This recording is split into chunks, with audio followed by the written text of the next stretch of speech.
대한민국 국민 모두가 승리하는 그날까지. 안녕하십니까, 알뜰맨입니다. 다우는 0.46% 상승, S&P 500은 0.3% 상승, 나스닥은 마이너스 0.26% 하락, 원달러 환율은 1.06% 상승, 빅스 지수는 마이너스 1.2% 하락, MSCI 코리아 ETF 지수는 마이너스 2.12% 하락, 2년물 국채금리는 1.97% 상승, 10년물 국채금리는 4.12% 상승, 30년물 국채금리는 3.36% 상승을 했습니다. 우선 특징적인 주식들은 다음과 같습니다. 룰루레몬은 주당 순이익과 수익이 예상치를 상회하면서 시외 상승 중입니다. 페이저주티는 주당 순이익과 수익이 역시 예상치를 상회하면서 시외 상승 중입니다. 엔비디아는 미국 정부가 중국에서의 판매를 제한한다라고 발표하면서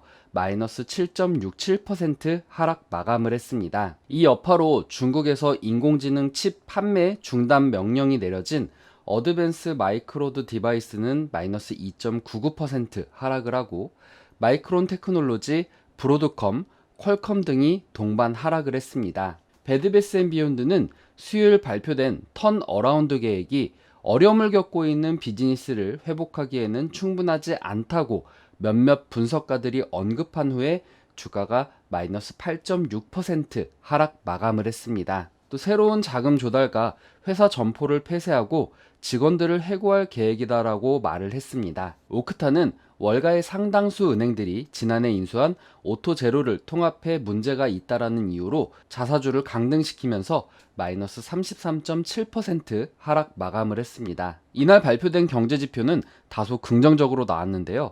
이러한 긍정적인 지표 발표가 시장의 발목을 잡는 요인이 되었습니다.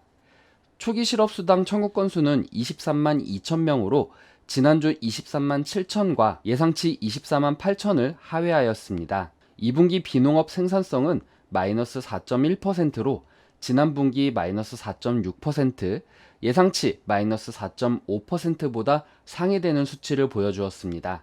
공급관리협회 ISM 8월 제조업 구매자 지수는 52.8로 지난달 52.8과 동일하고 예상치 52보다 상회되는 수치를 보여주었습니다. 시장은 고용보고서 발표를 하루 앞두고 연준의 긴축 횡보가 더 강해질 수 있다는 예상과 함께 보합세를 나타냈습니다. 고용보고서의 발표로 연준은 부담 없이 금리를 올리느냐 부담을 갖느냐가 결정이 됩니다. 월스트리트 저널의 8월 비농업 고용의 예상치는 31만 8천 명, 8월 실업률 전망치는 3.5%로 전월과 같을 것으로 예상하고 있습니다. 특히 금일 발표된 실업수당 청구 건수가 3주 연속 감소한 수치를 보여주었기에 고용보고서가 잘 나올 것이다라는 예측이 나오게 되었고, 이 경우 연준의 금리 인상에 대한 부담이 줄어들기 때문에 시장이 위축이 되었다라는 평이 많습니다. 도이치방크스의 헨리 알렌 전략가는 투자자들이 향후 몇 개월간 더 많은 금리 인상을 가격에 반영하면서 위험자산이 힘을 잃어가고 있다라고 말을 했습니다. 소피의 리즈영 분석가는 만약 주가가 6월 저점 하향 돌파를 다시 시도한다라고 하면 그 시기는 9월이 될 것이다.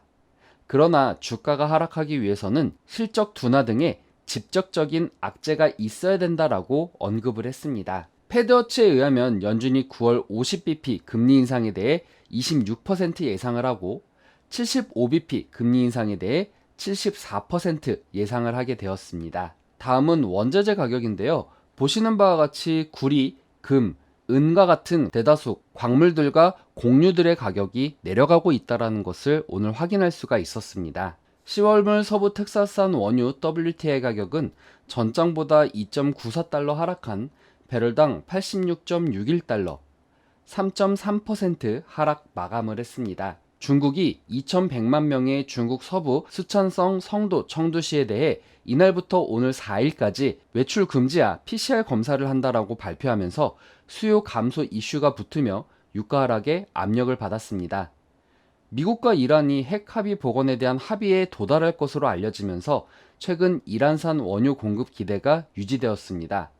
다만 이란은 제재 부활 방지에 대한 서방 국가들의 보증이 필요하다라는 입장을 밝혔습니다. 전일 호세인 아미르 압둘라 히안 이란 외무장관은 이날 모스크바에서 세르게이 라브로프 러시아 외무장관과 공동 기자회견을 열고 우리는 미국 측의 최종 텍스트를 받았고 치밀하고 속도감 있게 검토하고 있다라고 말을 했습니다. 아울러 핵 협상을 마무리 짓기 위해서는 더 강력한 텍스트와 더 강한 보증이 필요하다라고 말을 했습니다. 여기서 텍스트는 계약서다라고 생각하시면 될 것 같습니다. 금일 국내 증시는 미국의 중국에 대한 반도체 판매 금지에 대해 반도체 주가 하락에 대한 여파와 중국의 봉쇄 조치가 다시금 진행되고 있다는 점에서 소폭 하락 출발이 예상이 됩니다.